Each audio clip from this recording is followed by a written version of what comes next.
The ego is not your enemy, but it's also not your guide. This part of you developed to protect. It learned to survive.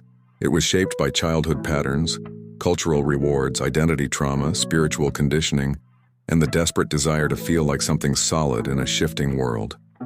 It adapted, it repeated, and eventually it convinced you that it was you. That's the trick. The ego doesn't arrive with red flags.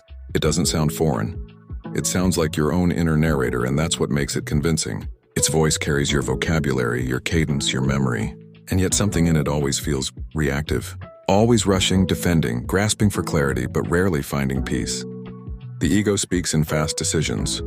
It speaks in mental certainty. It speaks in fear disguised as wisdom. It tells you this is truth because it's what you've always known. But what you've always known might have been a survival script, not a soul signal. There's nothing inherently wrong with having an ego. Everyone has one. But the issue comes when we stop questioning who's speaking. When the ego wears the robe of spiritual authority, and we don't realize it's just fear in a costume. Let's get more specific. The ego will tell you that you've outgrown people, when in reality you were just triggered by your own unhealed story. The ego will tell you that this opportunity isn't aligned, when in truth it was aligned, but it terrified your sense of unworthiness. The ego will whisper that you're meant to lead, to guide, to be seen, but it'll demand visibility before you've even embodied clarity. And because its voice is familiar, you follow it. But familiarity is not the same as resonance. The ego wants applause. Inner knowing is willing to be misunderstood. The ego wants resolution. Inner knowing can live in mystery. The ego wants to be safe. Inner knowing wants to be true. The real trap is when the ego becomes spiritual. Once it realizes you're on a path of awakening, it updates its vocabulary. It starts talking about vibrations. It speaks in mantras. It sounds like your favorite teachers. It doesn't scream anymore, it purrs. It uses soft tones and sacred language to keep you where you are. Only now you think you're growing because your ego is wearing light. That's where most seekers stall. They mistake articulation for embodiment. They believe that speaking truth is the same as living truth. They confuse sounding awakened with being present. But real presence doesn't perform. It doesn't seek validation. It doesn't try to be anything. It simply is. The ego can't stand stillness. It fills the gaps with analysis, prediction, and explanation. When you stop, it panics. When you sit in silence, it rushes to fill the space. It doesn't know what to do when it's not being listened to, because its existence depends on being believed. So how do you begin to shift? You don't fight the ego. Fighting it only feeds it. Resistance becomes a new mask it can wear.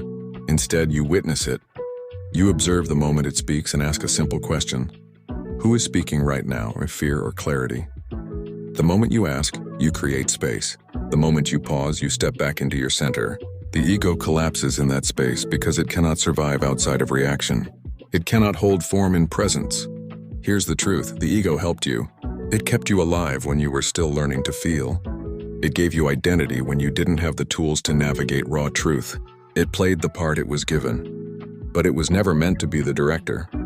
You are not here to kill your ego. You're here to know it, to see it, to gently pull the mask away and remember the voice beneath the voice.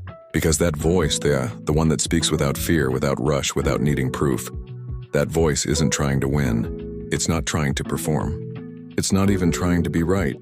It just knows, but that voice is subtle, and you'll miss it if you only listen to the loudest one in the room. In the next part of this series, we'll explore the tone and presence of inner knowing, and why it always feels like something you didn't invent, but somehow always remembered. Until then, here's the question. When you made your last decision, who spoke first? And did you wait long enough to hear who spoke second? You've heard both voices, the one that rushes, the one that explains, the one that spins story out of silence and panic out of pause. And then there's the other one, the quieter one, the one that doesn't need to be right, the one that doesn't need to be loud, the one that doesn't flinch when misunderstood, because it was never trying to be understood in the first place. It was just trying to be true. This is inner knowing, not just intuition, not a guess, not a hopeful impulse pretending to be a message from the universe. Inner knowing doesn't arrive with tension. It arrives like breath. It doesn't pressure, it doesn't argue, it just appears. And something inside you finally stops searching. But most people miss it because they're still tuned to urgency. They think if it's not immediate, it's not important. They think if it doesn't come with emotion, it's not guidance. They think if it doesn't validate their story, it's not spiritual. But real knowing isn't here to protect your story. It's here to return you to your center. And the center doesn't shout, it listens. Here's what you need to understand. Inner knowing isn't here to convince you. It doesn't market itself. It doesn't care about being impressive. It doesn't need you to act now or miss your destiny. That's ego talk. That's a sales pitch disguised as guidance. Real knowing doesn't sound like a pitch. It sounds like presence. It says this is the next step, might not because you'll win, but because it's aligned. This is the right move now, not because it makes sense, but because it makes peace. This is where you stand. Not because you want to, but because this is where truth lives in you right now.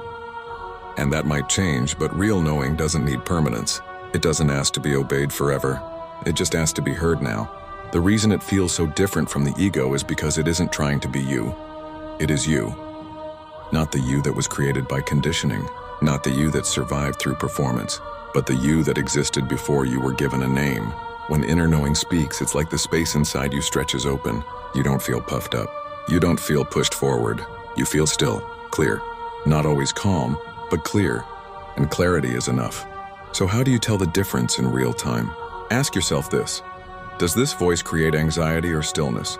Does it pressure or invite? Does it echo what I've always been told? Or does it feel like something I've always known but never had the words for? You'll feel it in your body. Not as a thrill, not as a jolt, but as a subtle coherence. Like everything lines up even if nothing around you agrees. This is where inner knowing lives. Not in emotion, but in resonance. Sometimes it's not even a sentence. Sometimes it's just a yes, a no point, a not yet, a not this. And it doesn't argue when you ignore it, it waits. It stays. It hums in the background until you're ready to hear it again. There's something sacred about that. You don't have to be perfect to hear your knowing. You don't have to be healed. You don't have to be enlightened. You just have to be willing to pause, to get quiet enough to tell the difference between the voice that needs control and the one that's already free. The ego tells you what's at stake. Inner knowing reminds you that you're already whole. The ego keeps you busy chasing clarity. Inner knowing gives you a direction without a chase. The ego asks, what will they think? Inner knowing asks, does this match who I really am? The contrast is everything. Inner knowing doesn't predict outcomes. It doesn't tell you how others will respond. It doesn't map the path. It just reveals the next step that won't cost your soul to take. And maybe that's the biggest difference. Ego decisions feel heavy. Even when they succeed, they leave a residue. They require maintenance, defense, justification. You carry them, you perform them. You live inside their echo. But when you move from inner knowing, even when the outcome is uncertain, there's no performance. No pressure, just presence. It might not make sense to others. It might not fit the timeline. It might not be what people expected of you, but it's honest. And because it's honest, it will carry you with integrity, even through failure. That's what most people forget. Inner knowing doesn't promise success, it promises alignment. And alignment is its own kind of success. One the ego can't measure, but your soul can feel. So what now? Start small. Practice noticing. Practice pausing. Practice asking, who is speaking in this moment, and the part of me that needs to protect or the part of me that remembers I'm already safe? Over time, the voice of inner knowing won't get louder, but you'll get quieter. And in that quiet, you'll hear it more often. Eventually, you'll stop asking which voice is true. You'll just know, not because you figured it out, but because you finally remembered what it feels like to be you, without the mask, without the fear, without the need to be anything else. That's the real you, the voice beneath the voice, the knowing that never left, the self that isn't trying to become because it already is. Let that be the one who chooses. Let that be the one who leads. Let that be the one you follow home.